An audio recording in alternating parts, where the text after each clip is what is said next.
السلام علیکم ورحمۃ اللہ وبرکاتہ۔ آج کا ہمارا سیشن ہے ٹاسک 10A کمپارٹمنٹ نمبر 3 وَيُعَلِّمُهُمُ الکتاب پر۔ ہمارے پریزنٹر ہیں سید ماہر علی۔ ماہر، آپ سٹارٹ کریں۔ رب اشرح لي صدري ويسر لي امري واحلل عقدة من لساني يفقهوا قولي. السلام علیکم ورحمۃ اللہ وبرکاتہ everyone. I am Sayyid Mahir Ali, a writer, thinker and a student of Islamic thought, and I am dedicated to reviving the original worldview of Islam in a time where man-made systems and false ideologies dominate our lives. I am captain of group 1 of IMS community 2 اور آج میں ایک بہت اہم topic پر بات کروں گا اور وہ ہے اسٹیبلشنگ یعلمکم الکتاب، اور you can say establishing a just political system, جس کو میں سمجھتا ہوں کہ یہ آج کی سب سے بڑی ضرورت ہے، اور نہ کہ صرف آج کی بلکہ it is a need for every generation. کیونکہ دیکھیں، اگر ہم ہیومن ہسٹری کو آبزرو کریں تو ہر زمانے کو شروع سے لے کر آج تک ایک ایسے ہی سیاسی نظام کی ضرورت ہوتی ہے جو انصاف پر مبنی ہو اور جو ہر شخص کے لیے برابری اور عدل کا نظام فراہم کرے، چاہے اس کا مقام، دولت یا نسب کچھ بھی ہو. اور اسی سلسلے پر آج میں بات کروں گا. Next slide.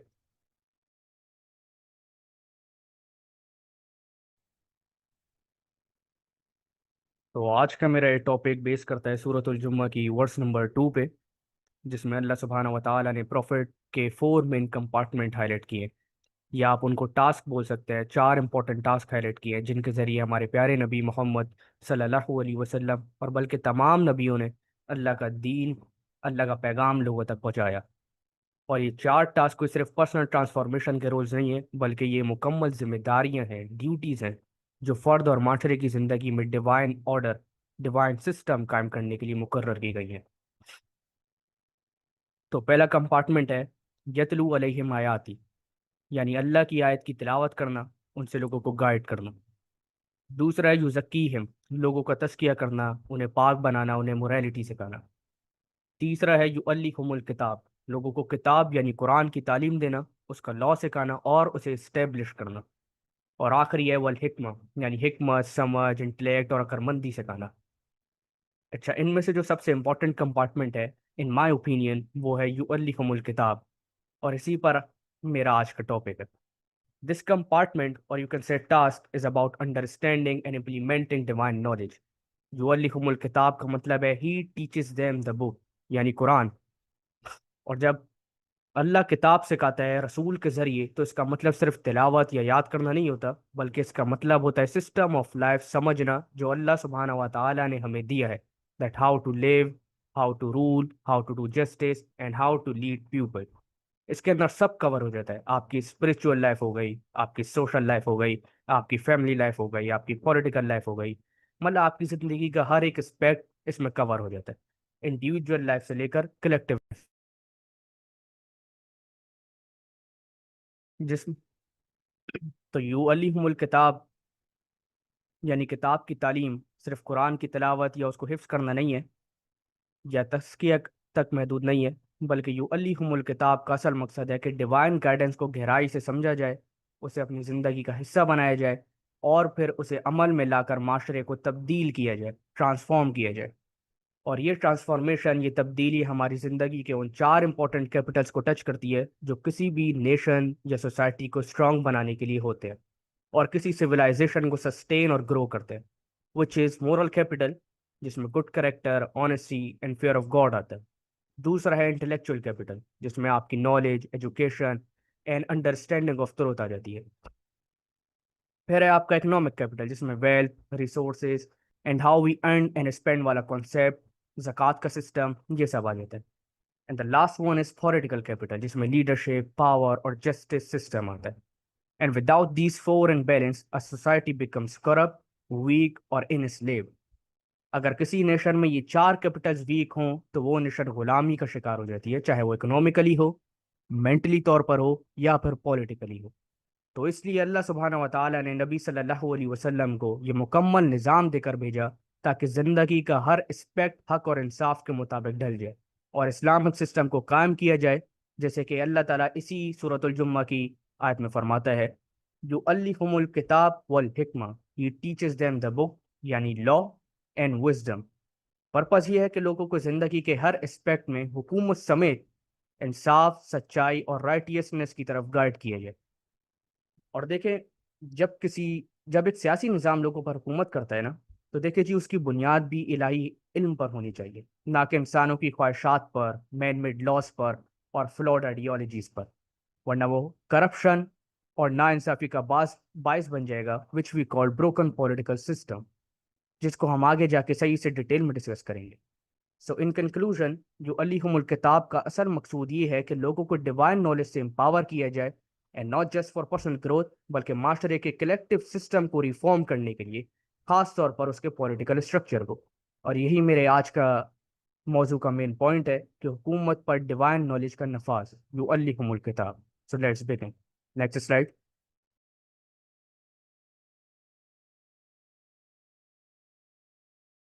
Now let me give you a quick overview of what we will cover in this presentation. تو سب سے پہلے ہم بات کریں گے about the crisis of humanity and how a broken political system has led to injustice, corruption and instability in the world. اس کے بعد ہم سمجھیں گے the need for نظام عدل، system of justice کی امپورٹنس سمجھیں گے، یعنی ایک ایسے نظام کی ضرورت جو انصاف پر مبنی ہو اور جو اللہ کے حکم کے مطابق ہو۔ پھر ہم ڈفرینٹ پولیٹیکل آئیڈیالوجیز کی کمپیریٹیو اسٹڈی کریں گے، مطلب کہ الگ الگ جو بھی پولیٹیکل آئیڈیالوجیز ہیں، سسٹمز ہیں، وہ کیوں فیل ہوئے گئے یا کیوں بیسٹ آپشن نہیں ہے ہمارے لیے۔ اس کے بعد ہم قرآن ایز اے پرائمری سورس استعمال کریں گے سلوشن کے لیے، کیونکہ دیکھیں ہر مسئلے کا حل قرآن ہی ہے، اس کے علاوہ اور کوئی سلوشن اس دنیا میں نہیں ہے۔ پھر ہم پروفٹ محمد کی سیرت سے سلوشن نکالیں گے کہ نبی صلی اللہ علیہ وسلم نے کس طرح ظلم کے خلاف نظام قائم کیا، طاغوتی نظاموں کو جڑ سے نکال کر پھینکا، اور ان کی سیرت سے ہمیں کیا سیکھنے کو ملتا ہے۔ اور آخر میں سب سے امپورٹنٹ، اس کام کو عام کرنے کے طریقوں پر بات کریں گے کہ اس کام کو کس طرح لے کر چلنا ہے، کس طرح آگے بڑھانا ہے اور سولو کرنا ہے۔ Next slide.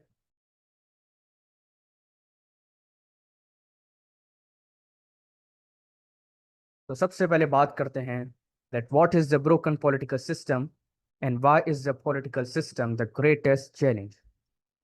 تو دیکھیں ایک بروکن پولیٹیکل سسٹم وہ سسٹم ہوتا ہے جس کا مورل کیپٹل، انٹلیکچوئل کیپٹل اور پولیٹیکل کیپٹل ویک ہو۔ جیسا میں نے آپ کو شروع میں بتایا تھا کہ ان چار کیپٹلز پر کوئی بھی سسٹم یا سویلائزیشن، سوسائٹی ڈیپینڈ کرتی ہے۔ اس کے علاوہ اگر میں صحیح سے کھل کے ڈیٹیل میں آپ کو بتاؤں تو بروکن پولیٹیکل سسٹم وہ سسٹم ہوتا ہے جو انصاف، فیئرنیس اور اسٹیبلٹی فراہم کرنے میں ناکام رہتا ہے۔ It allows corruption, oppression and inequality to grow and making life difficult for the common people like me and you۔ عام آدمی جیسے کہ میں اور آپ ہمیشہ مہنگائی، ظلم، پاورٹی، انفلیشن اور لا لیسنس کا شکار بنا ہوا ہوتا ہے۔ آج دیکھیں نا، آپ پاکستان کو ہی دیکھ لیں، کیا نظام ہے ادھر کا؟ جنگل کا قانون ہے، مہنگائی اس ملک میں ہے، اکنامک انجسٹس اس ملک میں ہے، بے حیائی اس ملک میں ہے، ظلم اس ملک میں ہے، انفلیشن اس ملک میں ہے، فریڈم آف اسپیچ ہے نہیں، کوئی امیر شخص کوئی جرم کر دے تو اس کو سزا نہیں ہوتی، غریبوں کے لیے انصاف نہیں ہے، لوگوں کو ان کے مال سے جج کیا جاتا ہے کہ جس کے پاس زیادہ پیسہ اس کا معاشرے میں زیادہ رسپیکٹ، وہ زیادہ کامیاب ہے۔ نیشنلزم اور ٹرائبلزم اس ملک میں ہے، امیر اور امیر ہو رہے ہیں، غریب قرض اور انفلیشن کے نیچے کچل دیے جا رہے ہیں، اور ربا پورے اکنامک سسٹم کی فاؤنڈیشن بن چکا ہے جس کو اللہ نے حرام قرار دیا گیا۔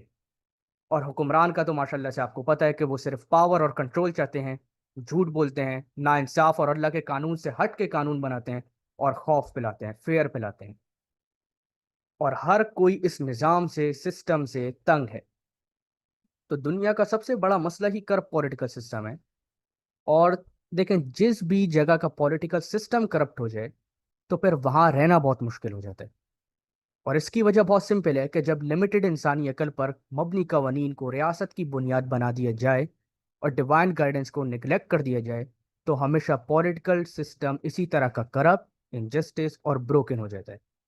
آپ کی اکنامی ختم ہو جاتی ہے، مہنگائی ہو جاتی ہے، انفلیشن بڑھ جاتی ہے، اور پھر ہمیشہ کچھ لوگ فائدہ اٹھاتے ہیں اور باقی ظلم کا شکار ہوتے ہیں۔ اینڈ ایز اے مسلم اس بات پر پورا مکمل یقین ہے ہمیں that a political system that does not accept Allah's sovereignty is bound to create zulm, the oppression, because it is based on man-made law, not on divine justice۔ اور یہ حقیقت تاریخ بھر میں دیکھی گئی ہے چاہے حکومت کسی بھی شکل میں ہو، چاہے وہ بادشاہت ہو، جمہوریت ہو، کمیونزم ہو، یا کوئی اور مین میڈ سسٹم ہو۔ وہ ایڈورڈ ڈیلبرگ کا بہت فیمس اسٹیٹمنٹ ہے نا کہ power tends to corrupt and absolute power corrupts absolutely. مطلب جب کسی شخص کو پاور ملتی ہے تو اکثر وہ اسے غلط اور سیلفش طریقوں سے استعمال کرنے لگتا ہے۔ جتنی زیادہ پاور کسی کے پاس ہوتی ہے اتنی ہی زیادہ اس کے کرپٹ ہونے کے چانسز بڑھ جاتے ہیں، یعنی وہ نا انصاف، لالچی یا ظلم کرنے والا بن سکتا ہے اگر اس نے اپنی پاور کا یوز ڈیوائن گائیڈنس کے اکارڈنگلی نہیں کیا تو۔ اگر کسی کے پاس مکمل اختیار ہے، total control with no limits, جیسے کہ rulers, so they will almost and always becomes completely corrupted and dangerous because no one can stop them, اور ان سے کوئی سوال کرنے والا نہیں ہوتا۔ اور اسی وجہ سے دیکھیں کہ اگر ہم دنیا کے پولیٹیکل سسٹمز کو انالائز کریں تو یہ سامنے آتا ہے کہ یہ سب انصاف کا دعویٰ کرتے ہیں، مگر اصل میں نا انصافی ہی غالب رہتی ہے۔ Every man-made system has eventually turned into a means of exploitation and injustice۔ اور یاد رکھیں کہ کرپشن، آپریشن، ایکسپلائٹیشن یا انجسٹس ہر اس نظام کا لازمی رزلٹ ہوگا جو انسانی خواہشات پر مبنی ہو۔ Next slide.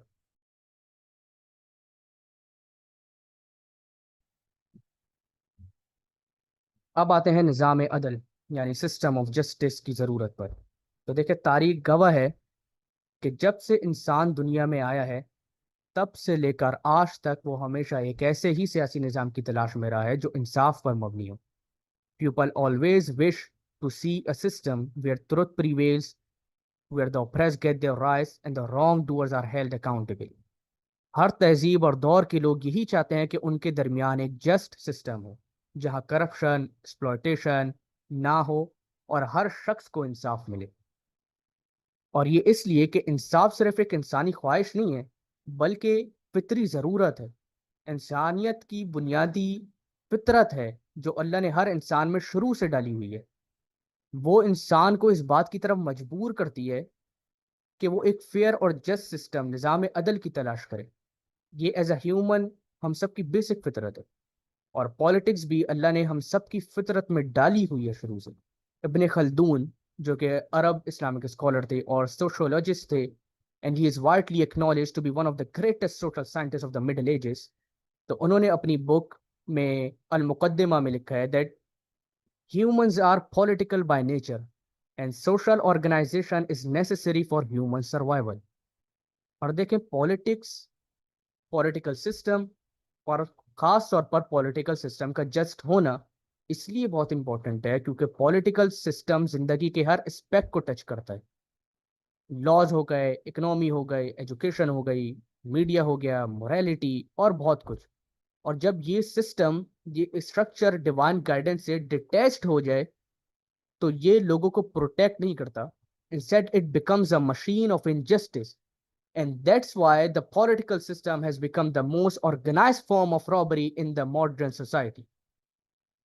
so remember that the need for political system to be just is not an artificial idea that the philosophers and thinkers created، بلکہ یہ ہر انسان کی فطرت کا حصہ ہے۔ ہر شخص چاہے وہ دینی ہو یا نہ ہو، تعلیم یافتہ ہو یا نہیں، اس کو جسٹ اور پرفیکٹ سسٹم ہی چاہیے ہوتا ہے۔ اللہ نے ہمیں بنایا ہی ایسا ہے، جس طرح بھوکا کھانا ڈھونڈتا ہے اور پیاسا پانی، اسی طرح ہر انسان ایک جسٹ پولیٹیکل سسٹم چاہتا ہے، یہ اس کی ضرورت ہے فار ہز سروائیول۔ اور قرآن بھی ہمیں اس کی تعلیم دیتا ہے۔ سورۃ النساء کی وہ آیت آپ کے سامنے ہے جس میں اللہ سبحانہ و تعالیٰ فرماتا ہے کہ جب تم لوگوں کے درمیان فیصلہ کرو تو انصاف کے ساتھ فیصلہ کرو۔ یعنی یہ صرف ایک خواہش نہیں ہے بلکہ یہ ایک الہی حکم بھی ہے، اور انصاف صرف ایک آپشن نہیں بلکہ انسانیت کی بنیادی ضرورت بھی ہے۔ اور سورۃ الحدید ورس 25 میں بھی اللہ فرماتے ہیں that indeed we sent our messengers with clear proofs and they revealed with them the scripture and the balance so that mankind may uphold justice۔ and this shows that the very purpose of revelation is to establish justice in society, not just for rituals or individual spirituality۔ Next slide۔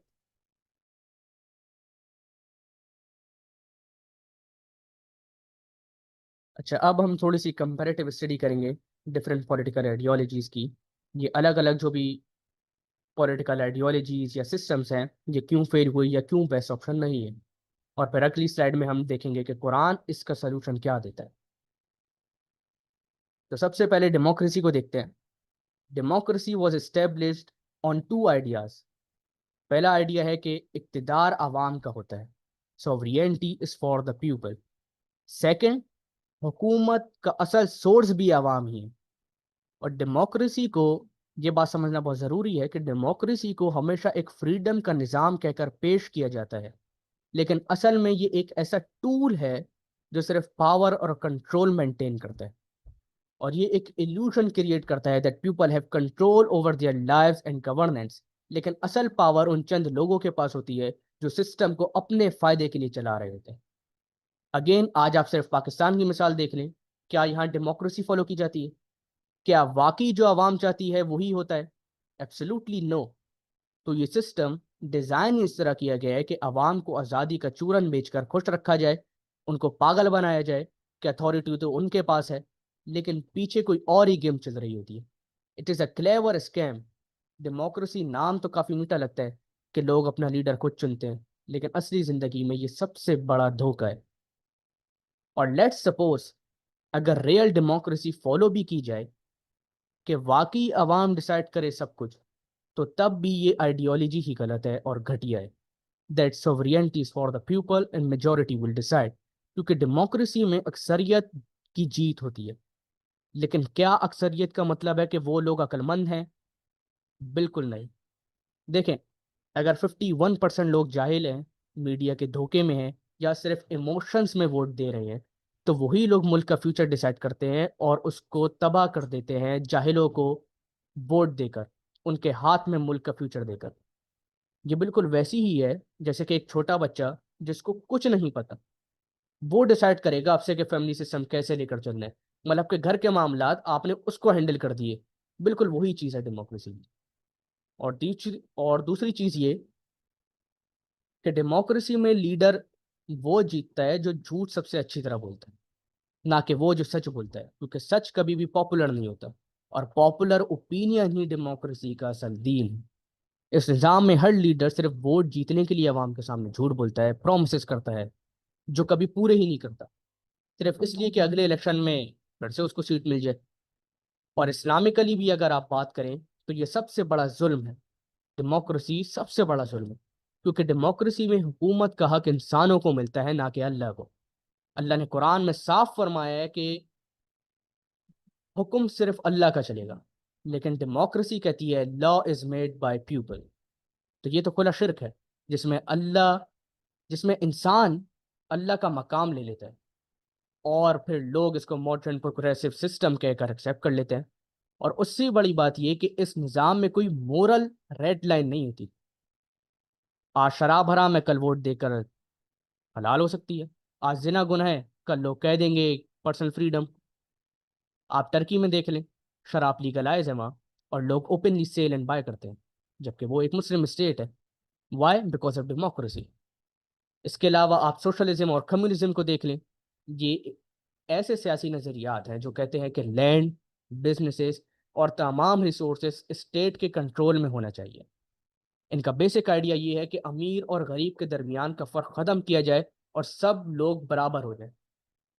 اور یہ بات واقعی میں سننے میں تو بہت fair لگتی ہے، لیکن اصل زندگی میں یہ سسٹم فیل ہو جاتا ہے، کیونکہ جب سب لوگوں کو برابر کی پوزیشن ملے، چاہے کوئی کتنی بھی محنت کرے یا نہ کرے، تو لوگ محنت کرنے کا جذبہ کھو دیتے ہیں. دیٹس واٹ کمیونزم از. نہ کوئی نئے آئیڈیاز لاتا ہے، نہ کوئی امپروومنٹ ہوتی ہے، اور اس وجہ سے پروڈکٹیوٹی اور ترقی دونوں رک جاتی ہیں ان دو سسٹم کی وجہ سے. اور وقت کے ساتھ ساتھ اسٹیٹ اتنی زیادہ پاورفل ہو جاتی ہے کہ ہر چیز کا ہولڈ ان کے پاس ہو جاتا ہے. اور جب ہر چیز کا کنٹرول اور ہولڈ ان کے پاس ہو جاتا ہے تو لوگوں کی زندگی کا ہر پہلو ان کے کنٹرول میں آ جاتا ہے. اور یہ پھر اکثر ڈکٹیٹرشپ، کرپشن اور فریڈم پر ہی ختم ہوتا ہے. اس کا خاتمہ انہی گند میں ختم ہوتا ہے. Next slide.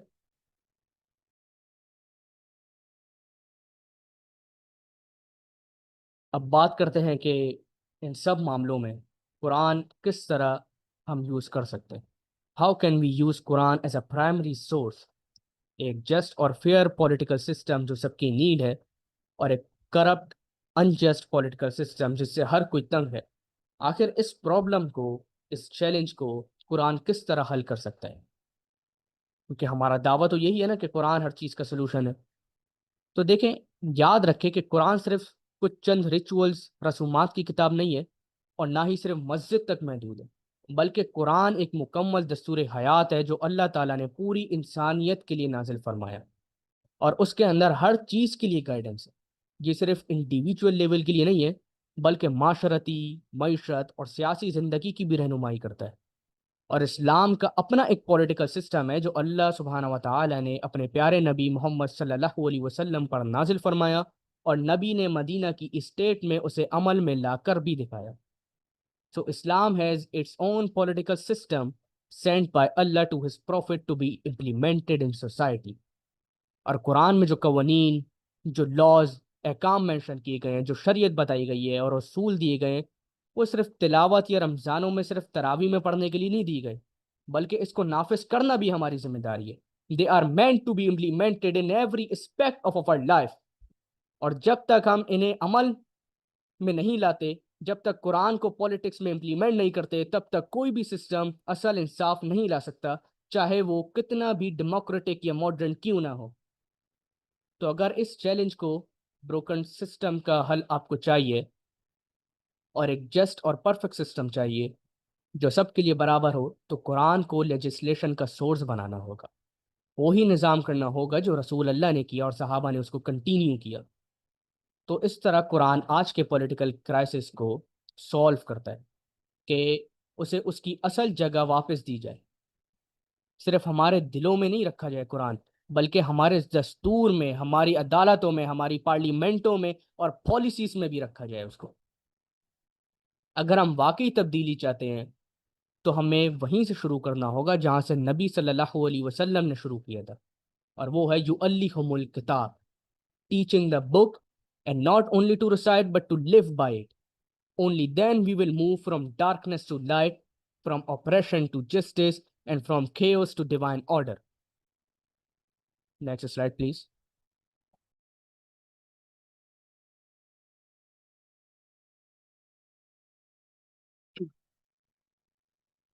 Now let's move to the seerah of Prophet Muhammad. دیکھیں، جب آپ سیرہ پڑھیں گے تو آپ کو پتہ چلے گا کہ نبی محمد صلی اللہ علیہ وسلم صرف ایک اسپرچول لیڈر نہیں تھے، بلکہ ریولوشنرسٹ اور پولیٹیشین بھی تھے. Prophet Muhammad did not come as mere preacher, بلکہ وہ ایک اسٹیٹس مین، لیڈر اور لا گیور بھی تھے. And before his arrival Arabia was drowning in oppression. The rich exploited the poor. Women were treated as objects. انصاف کا کوئی نام و نشان نہیں تھا، کیونکہ طاقتور اپنے فائدے کے مطابق قانون بناتے تھے. So the first step the prophet took was to challenge the belief system of the people. انہوں نے لوگوں کے عقیدے بدلے، انہوں نے لوگوں کے عقیدے کو چیلنج کیا. He called people to Tawheed, the oneness of Allah, which meant that no human being had the right to rule with his own desires. اور جھوٹے خداؤں اور قبائلی فقر کو مٹا کر انہوں نے انسانی ظلم کا سب سے بڑا سبب ختم کیا، which is man-made systems of power. اور پھر جب لوگوں نے اللہ کی ہدایت کو قبول کیا تو انہوں نے ایک ایسا معاشرہ قائم کیا جو انصاف پر مبنی تھا.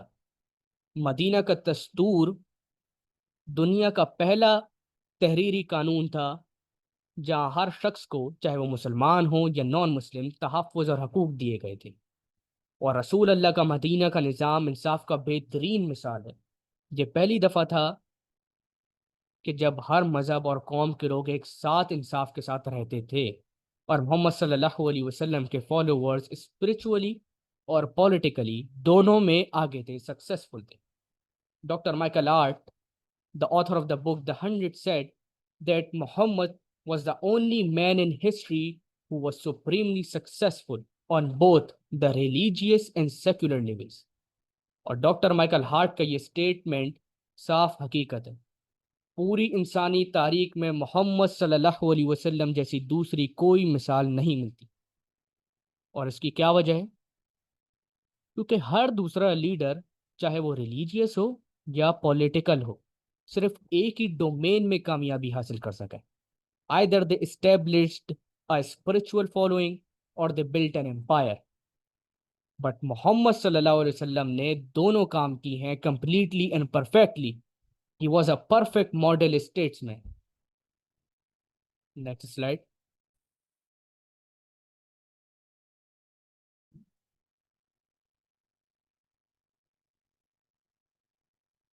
بات کرتے ہیں کہ ان سب کاموں کو کس طرح لے کر چلنا ہے، کیونکہ صرف بات کرنا تو کافی نہیں ہے، رائٹ؟ بلکہ ہمیں اس فکر کو آگے لے کر جانا ہوگا، پریکٹیکلی کرنا ہوگا. اور ایون ہسٹری بھی ہمیں سکھاتی ہے that no great change has ever been brought merely by discussion. Rather, change requires action, planning, and a clear strategy.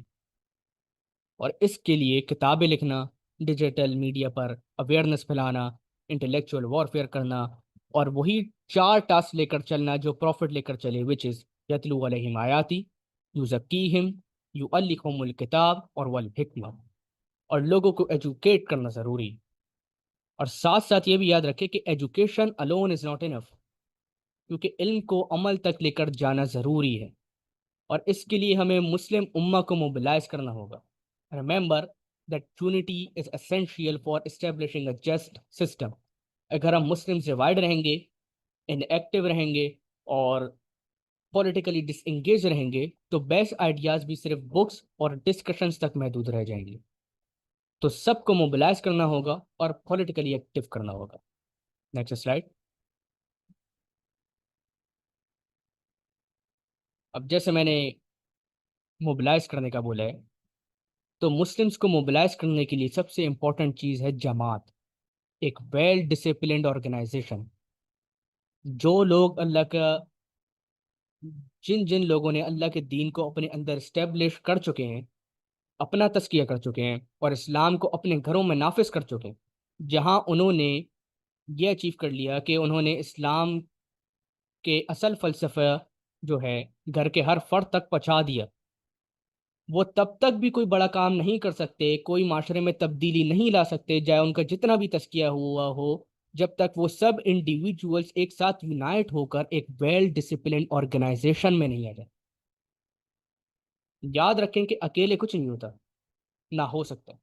صرف ایک جماعت، ایک اسٹرانگ آرگنائزیشن ہی اصل تبدیلی لا سکتی ہے.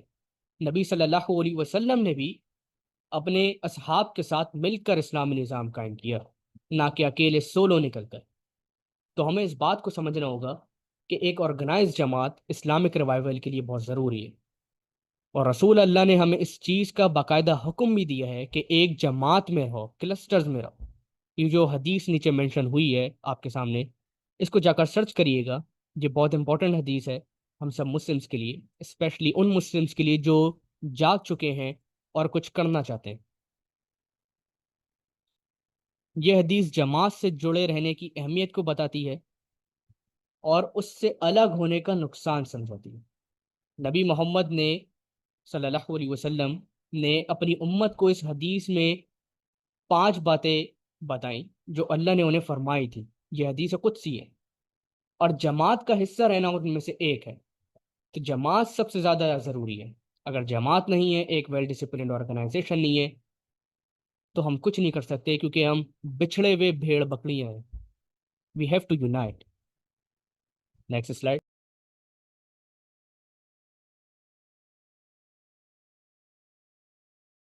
So now in the end, in conclusion, we need to understand کہ انصاف پر مبنی سیاسی نظام کا قیام جو کہ ڈیوائن گائیڈنس پر مبنی ہو، صرف آج کی دنیا کی ضرورت نہیں ہے، بلکہ انسانی تاریخ میں ہمیشہ سے ایک بنیادی ضرورت رہا ہے. اور وہ پولیٹیکل سسٹم جو ہیومن ڈیزائرز پر مبنی ہو، نہ کہ ڈیوائن پرنسپلز پر، آخر کار ہمیشہ ہی فساد، کرپشن اور انجسٹس کا باعث بن جاتا ہے. And this is evident across all man-made ideologies, whether democracy, socialism, or communism, which fail to provide true justice and fairness to the people. اور اس کے برعکس قرآن میں دیا گیا ڈیوائن پولیٹیکل سسٹم جو کہ نبی محمد صلی اللہ علیہ وسلم نے ان کی زندگی سے اللہ تعالیٰ نے ڈیمانسٹریٹ کروایا ہے ہمیں، جسٹس اور رائٹیسنس کا ایک مکمل نظام پیش کرایا ہے ہمیں ان کے زندگی کے ذریعے. اور ہمیں سمجھنا چاہیے کہ پروفٹ محمد صلی اللہ علیہ وسلم کا، رسول اللہ کا مشن صرف اسپرچولی گائیڈ کرنے تک محدود نہیں تھا، بلکہ ایک ایسی سوسائٹی اسٹیبلش کرنا تھا جو مورلی، انٹلیکچولی، اکنامکلی اور پولیٹیکلی انصاف پر مبنی ہو، اور جہاں قانون اللہ کے دیے ہوئے ہدایت کے مطابق ہو. اور سورۃ الجمہ میں جو ٹاسک آؤٹ لائن ہوئے ہیں، پرٹیکولرلی جو علیہم الکتاب، وہ صرف قرآن کی تلاوت تک محدود نہیں ہے، بلکہ اسے زندگی کا ہر اسپیکٹ میں نافذ کرنا ہے، پولیٹکس سمیت. اور اللہ کا نظام عمل میں لایا جائے تو society can achieve a balanced, fair and sustainable political structure جو ہیلپ کرتا ہے آپ کی moral values, intellectual growth, economic equity and true justice. تو اگر ہم قرآن اور سنہ کو فالو کریں تو اصل انصاف اور امن کا نظام قائم ہو سکتا ہے. اس کے علاوہ آپ کچھ بھی کر لیں، کوئی لیڈر بھی پک کر لیں، جو مرضی لیڈر آپ کو پسند ہے اس کو سلیکٹ کر لیں، آپ ایک جسٹ پولیٹیکل سسٹم نہیں قائم کر سکتے انٹل انلیس کہ آپ کا پولیٹیکل سسٹم اسلام کے مطابق ہو، انٹل انلیس کہ آپ اسلام کا پولیٹیکل سسٹم اسٹیبلش کر دیں. جزاک اللہ خیر ایوری ون. امید ہے آپ سب کو میری بات سمجھ آئی ہوگی اور آج کے اس سیشن، اس لیکچر سے کچھ سیکھنے کو ملا ہوگا. جزاک اللہ خیر.